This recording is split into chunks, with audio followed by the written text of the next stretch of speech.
Hello everyone. उम्मीद है आप सब अच्छे होंगे और आपकी एलटी ग्रेड मेंस की तैयारी भी बड़ी अच्छी चल रही होगी।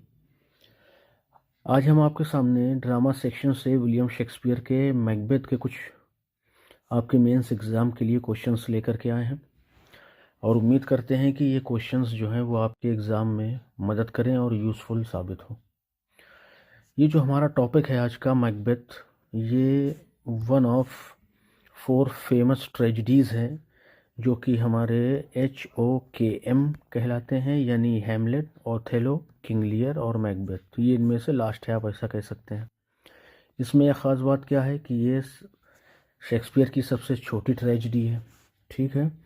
इसके बाद आपको जानना चाहिए कि इसे 1606 में पहली बार परफॉर्म किया गया था, 1606 में। और इसकी जो सेटिंग है वो कौन सा देश है, वो है हमारा स्कॉटलैंड, और कुछ इंग्लैंड की भी सेटिंग इसमें देखने को मिलती है। अच्छा, इसके अलावा इसका सोर्स जो आपको पता होना चाहिए, सोर्स है आपका हॉलिनशेड्स क्रॉनिकल्स। क्या है सोर्स? हॉलिनशेड। इसी में आप क्रॉनिकल्स जोड़ दीजिए, chronicles of England, Scotland and Ireland. ठीक है, तो ये 4-5 बातें आपकी हो गई। अच्छा, इसके अलावा इसमें कुछ सीन्स हैं जो आपको पता होने चाहिए। आप जब ये आंसर राइटिंग करेंगे तो ये सब चीज़ें वहाँ आपको काम आने वाली हैं। जैसे इसमें 3 विचेस सीन है जो एक्ट फर्स्ट में ही है, और सबसे इम्पोर्टेंट सीन आप इसको कह सकते हैं, क्योंकि इस सीन में जब विचेस बोलती हैं fair is foul and foul is fair, तो इस मैकबेथ की कहानी में जो थीम है ना, डिसेप्शन यानी धोखे की, और मोरल कन्फ्यूज़न की, वो इस बात से बिल्कुल क्लियर हो जाता है। एक तो आप इसको ध्यान रखिए। इसके बाद पोर्टर सीन है ट्रेजिडी में, जो कहीं कहीं पे बीच बीच में कॉमिक सीन आते हैं, तो ये वही है। डैगर सीन है इसमें एक। इसके बाद बैंक्वेट सीन है जहाँ पर इसको बैंको का क्या दिखाई देता है, भूत दिखाई देता है, और ये वहाँ पर पागलों जैसी हरकतें करने लगता है मैकबेथ। स्लीप वॉकिंग सीन है, ये किससे रिलेटेड है? ये लेडी मैकबेथ से रिलेटेड है। और गन पाउडर प्लॉट कब हुआ था आपका, ये थोड़ा सा जान लीजिए। ये 1605 में हुआ था। और इस गन पाउडर प्लॉट में एक व्यक्ति था जिसका नाम था गाय फॉक्स। उसका नाम आप ध्यान रख सकते हैं। स्पेलिंग एक बार देख लीजिएगा, थोड़ा आइडिया से लिख रहे हैं। ठीक है। इसको पकड़ा गया था और ये बताया जा रहा था कि इसका रिलेशन बड़ी दूर से शेक्सपियर से मिलता है। तो एक तो शेक्सपियर को अपनी जान भी बचानी थी, ठीक है, इसलिए भी इस पर ही आधारित ये मैकबेथ, आप ऐसा भी कह सकते हैं। अच्छा, एक और चीज़, उस वक्त के जो राजा थे आपके जेम्स फर्स्ट जो थे, वो आपके विच क्राफ्ट वगैरह में बड़ा उनको मज़ा आता था, उसमें बड़ा इंटरेस्टेड थे। तो उन्हीं के कहने पर ये जो 3 विचेस वगैरह, या जो भी इसमें आपको ये गॉथिक आपको सेटिंग मिलती है ना, वो सब जेम्स फर्स्ट को खुश करने के लिए था। और वो भी था जो हमने बात बताई आपको कि 1605 में जो गन पाउडर प्लॉट हुआ था, कि जिसमें ये प्लानिंग थी कि राजा को उसके मंत्रियों के साथ निपटा देना है, एक ही बार में पार्लियामेंट ही उड़ा देंगे। ठीक है, तो ये उसी पर आप बेस्ड कह सकते हैं। ठीक है, तो ये कुछ बातें हैं जो आपको मैकबेथ के बारे में ध्यान रखनी है। अच्छा, इसके अलावा जो कुछ कैरेक्टर हैं उनको भी अपन देख लेते हैं। कैरेक्टर में सबसे पहले तो मैकबेथ हो गया आपका। ठीक, मैकबेथ प्रोटागोनिस्ट शुरू में होता है, और ये जैसे जैसे कहानी बढ़ती है तो खुद एंटेगनिस्ट बन जाता है अकॉर्डिंग टू एक्ट्स, अपने कामों की वजह से। किंग डंकन, ये स्कॉटलैंड के राजा होते हैं जिनके अंडर में मैकबेथ जो है वो थेन रहता है, उनका जनरल था, ऐसा समझिए। मैक और बॉन्को है इसके बाद, बैनको बैनको जो है वो भी एक जनरल है, किसका? किंग डंकन का जनरल है। ठीक है। फिर इनके 2 बेटे आपको देखने को मिलेंगे, कौन कौन है? मेलकम एंड डोनाल्ड बेन है। मैकबेथ के साथ एक और कैरेक्टर कौन सा रिलेट करता है? लेडी मैकबेथ का कैरेक्टर रिलेट करता है। ठीक है। इसके बाद आपको रॉस एक थेन देखने को मिलेगा, मैकडफ देखने को मिलेगा। मैकडफ ही है जो लास्ट में शेक्सपियर को मारता है, जबकि उसको क्या लगता है, जैसे कि विचेस ने बताया था, कि कोई भी वमेन बॉर्न उसे मार नहीं सकता। तो निश्चिंत था, बिल्कुल केयर फ्री, कि बस सबको मार दूंगा, कोई मुझे मार नहीं सकता है। अब मैं कुछ भी करूँ, मेरा कुछ कोई भी बिगाड़ भी नहीं सकता है। तो ये मैकडफ क्या होता है, एक बड़ा ड्रामेटिक इसमें ट्विस्ट है। और वो क्या, कि ये सिजेरियन सेक्शन के थ्रू इसकी पैदाइश हुई थी। इस वजह से ये मैकबेथ को मारने में कामयाब हो जाता है। अब उस समझिए उस दौर में भी कितना बढ़िया शेक्सपियर ने ट्विस्ट दिया है, कि जिसको आज तक फॉलो करते हैं आप एज ए एक्सेप्शन किसी बून के उसमें, कि आपको वरदान मिला हो कि ये तुम्हें यहाँ कोई कुछ नहीं कर सकता, वहाँ कोई नहीं कुछ कर सकता। एक बार वरदान दे दिया गया कि जैसे ना तो कोई घर के बाहर मार सकता है, ना घर के अंदर आपको मार सकता है ना। तो फिर उसको जो है दहलीज पे मारा गया। हिरण्यकश्यप की बात कर रहे हैं। तो कुछ ना कुछ, तो ये समझिए कि जो शेक्सपियर थे ना, वो लेवल ही अलग था। वो अपने ही जोन के आदमी थे, आसपास भी कोई नहीं है ड्रामा में उनके। ठीक है, चलिए, तो यहाँ तक बात आ गई है। और थ्री विशेज़ अपन डिस्कस कर ही लिए हैं। एक आपका बैंकों का लड़का रह गया है जिसका नाम था फिलियंस, जो बच के भाग जाता है जब वो मैकबेथ जो है अपने मर्डरर्स को भेजता है कि जाओ उसको निपटाओ, इससे खतरा है कि ये मेरी सीट ना छीन ले। ठीक है, तो वो एक कैरेक्टर है। ठीक, तो कैरेक्टर हो गए। और आपके जो इम्पोर्टेंट सीन है, थ्री विशेस सीन है, पोर्टर सीन है, डैगर सीन है, बैंक्वेट सीन है, स्लीप वॉकिंग सीन है और गन पाउडर प्लॉट। ठीक है, ये सभी आपको ध्यान में रखने हैं। तो अब हम जो है इसमें क्वेश्चंस की बात करेंगे, किसके, मैकबेथ से जो रिलेट करते हैं। और अगर आप थोड़ा चाहें तो मैकबेथ की थोड़ी सी स्टोरी भी डिस्कस कर लें। तो जब एक्ट आपको पता है, एक्ट वन की शुरुआत में ही जब वो बैंको और मैकबेथ जो है ये बैटल में जीत करके वापस आ रहे थे, बैटल कौन सा, कि जिसमें जो लड़ा जा रहा था उन लोगों के खिलाफ जो राजा के विद्रोही थे, रेबल्स थे, उनको हरा करके वापस आ रहे थे। और जो मैकबेथ है वो ऑलरेडी थेन ऑफ ग्लैमिस था उस समय जब लड़ने जा रहा था।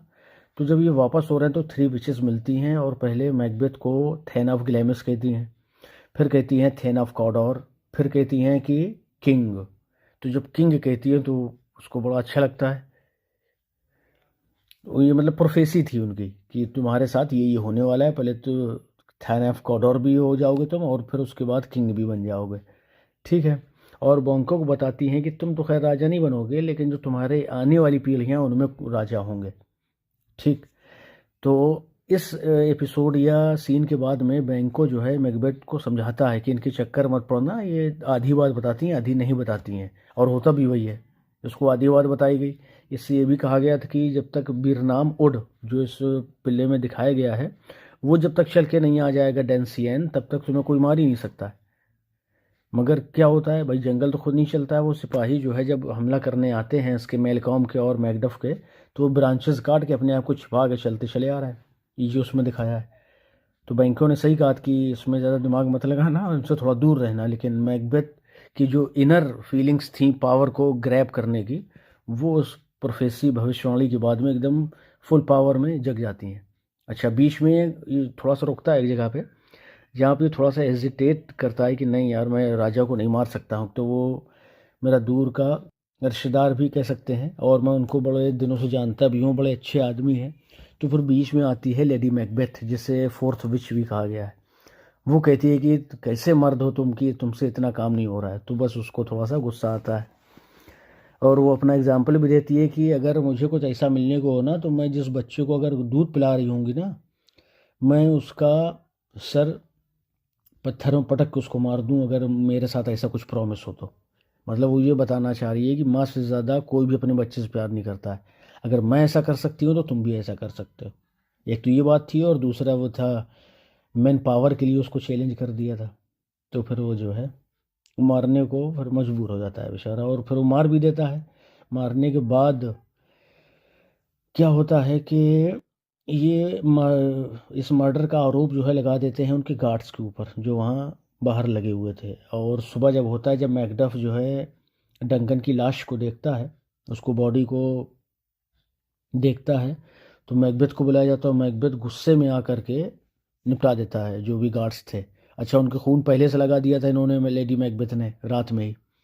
और वो क्योंकि मुंह ना खोलें और इनका गुनाह जो है छिपा रहे, तो मैकबेथ उनको निपटा देता है। अच्छा, इधर जो है इसके डंकन के जो बेटे थे, मैलकम था और डोनाल्ड बेन, ये दोनों भाग जाते हैं कि ऐसा ना हो कि बाप को तो निपटा ही दिया, इसके बाद हमें भी निपटा दें। तो जो मेलकम भागता है ना, तो लोगों को ये शक हो जाता है कि इसी ने मर्डर किया है राजगद्दी के लिए और भाग गया है यहाँ से। ठीक है, तो इस वजह से मैकबेथ को राजा बना दिया जाता है। अब राजा बनते ही उसको बैन को खतरा समझ में आता है कि ऐसा ना हो कि इसके लड़के जो है राजा बन जाएं और मेरे रेन को जो है कट शॉर्ट कर दें, छोटा कर दें। तो वो जो है कुछ मर्डर्स को हायर करता है और फिर जो उनको भेजता है कि बैन को और उसके लड़कों को निपटा दो। बैंकों को तो मारने में कामयाब हो जाते हैं, लेकिन फिलियंस जो है वो भाग जाता है। कहानी चलती है आगे इसी तरह के। जब ये लास्ट फेज में पहुंचते हैं तो फिर मैकडफ और मेलकम एक हो जाते हैं, और एक होने के बाद एक आर्मी इकट्ठा करते हैं और फिर हमला कर देते हैं इसके ऊपर। और अंत में वही होता है कि जंगल पूरा चला आ रहा है, जो आपको बात बताई गई, और साथ में मैकडफ जो कि सिजेरियन सेक्शन से जो है पैदा हुआ था, तो वो लास्ट में मैकबथ को मार भी देता है। तो ये इसकी पूरी स्टोरी है।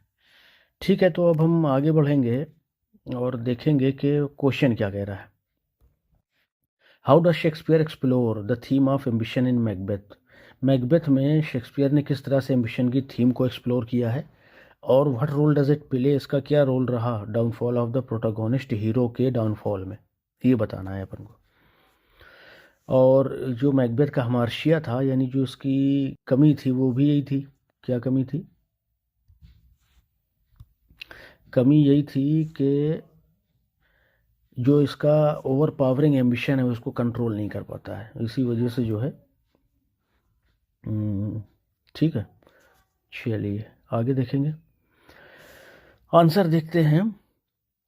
इन Macbeth Shakespeare presents ambition as a double edged force capable of greatness but ultimately destructive when unchecked.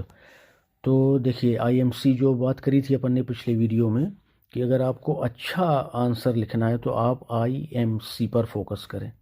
ठीक है, इंट्रोडक्शन, मेन आंसर और उसके बाद में कंक्लूजन। तो उसी से देखिए यहाँ पर आप चाहें तो पहले इंट्रोडक्शन भी ऊपर लिख सकते हैं, जो आपको शुरुआत में बताया था हमने, उसके बाद फिर इसको शुरू कर सकते हैं। ठीक है, चलिए तो देखेंगे अपन। मैकबेथ में शेक्सपियर जो है वो एम्बिशन को प्रस्तुत करता है, जो कि एक डबल एज्ड फोर्स है। आप इसको दो धारी तलवार कह सकते हैं अपनी भाषा में अपन समझने के लिए, जो कि कैपेबल ऑफ ग्रेटनेस, महान बनाने के भी काबिल है, बट अल्टीमेटली डिस्ट्रक्टिव, और एक तरफ विनाशकारी भी है व्हेन अनचेक्ड, अगर इसे रोका ना जाए तो। यहाँ चेक मतलब रोकना है। अच्छा, पहले क्या होता है कि मैकबेथ जो है प्ले की शुरुआत में बड़ा बहादुर वॉरियर कहलाता है, उसकी ब्रेव मैकबेथ कहकर उसका जो है मान सम्मान बढ़ाया जाता है, और उससे कहा जाता है कि तुम ही जो है ब्रेव मैकबेथ कहलाने के लायक हो, या वैलियंट वॉरियर कहलाने के ना काबिल हो। However the witches ignite his imagination, लेकिन जो विचेस थी ना, वो उसकी इमेजिनेशन को क्या करती हैं, इग्नाइट कर देती हैं, उसकी उत्तेजित कर देती हैं। जो उसके अंदर थी ना कि इनर इनर जो फीलिंग थी कि मुझे भी पावर मिले, मैं भी राजा बनूं, हर एक में होती है। कहीं भी आप किसी भी राज्य के इतिहास को पढ़िए तो वहाँ राजा के अलावा बहुत से होंगे जिनको महसूस होता हो कि मुझे भी राजा होना चाहिए।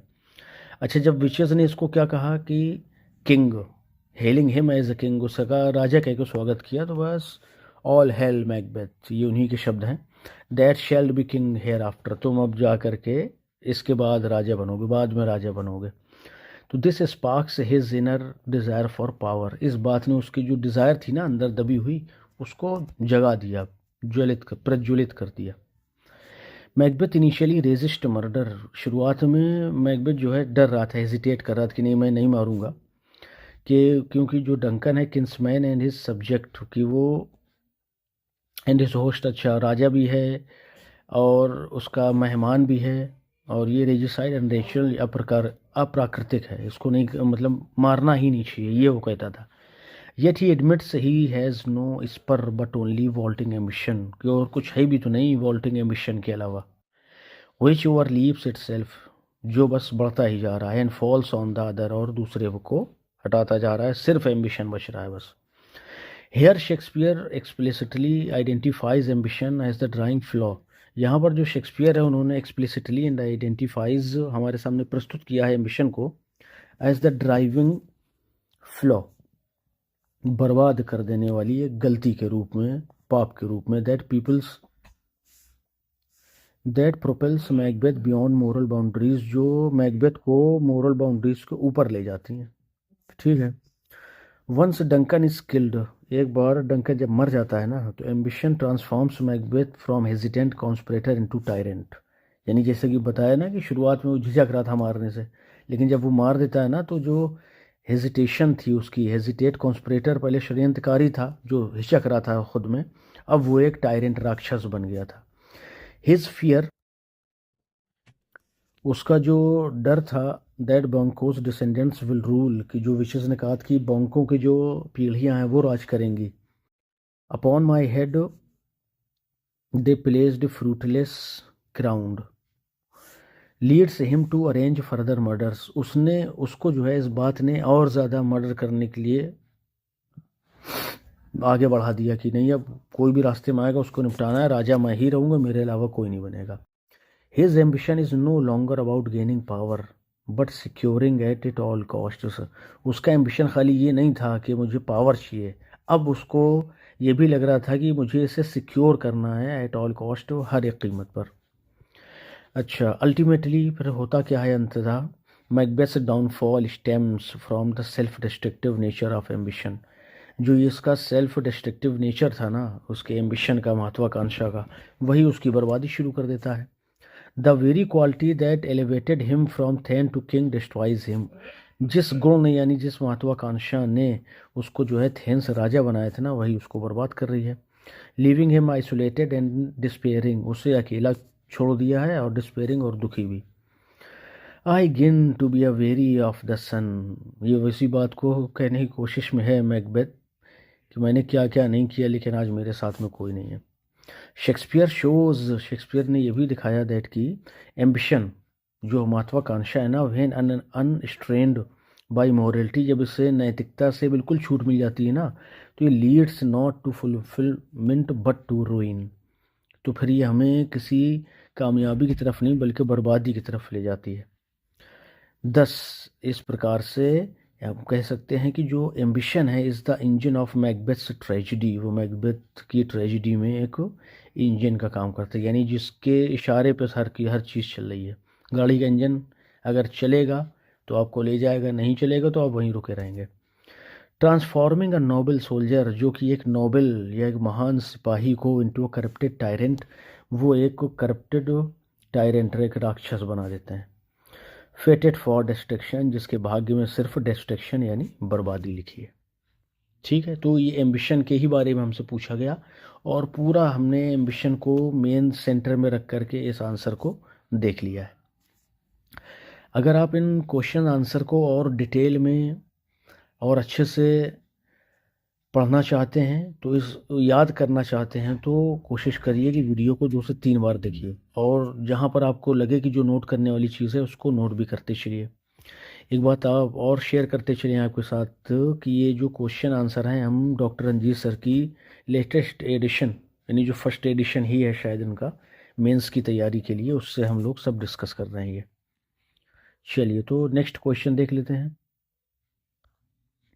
नेक्स्ट क्वेश्चन है हमारा, in what ways do the supernatural elements, किस तरह से जो सुपरनेचुरल एलिमेंट्स हैं, जैसे द विशेज हैं, अपेरिशंस हैं, परछाई या साया कह दें, विजन्स हैं, और जो आपके सपने हो गए या जो दृश्य दिखते हैं, influence the decisions and actions of Macbeth, ये सब चीज़ें मिलकर किस तरह से मैकबेथ के कामों और उसके एक्शंस को इन्फ्लुएंस करती हैं, ये बताना है। दूसरी तरह से क्या हो सकता है क्वेश्चन इसका, the role of supernatural elements in the play Macbeth.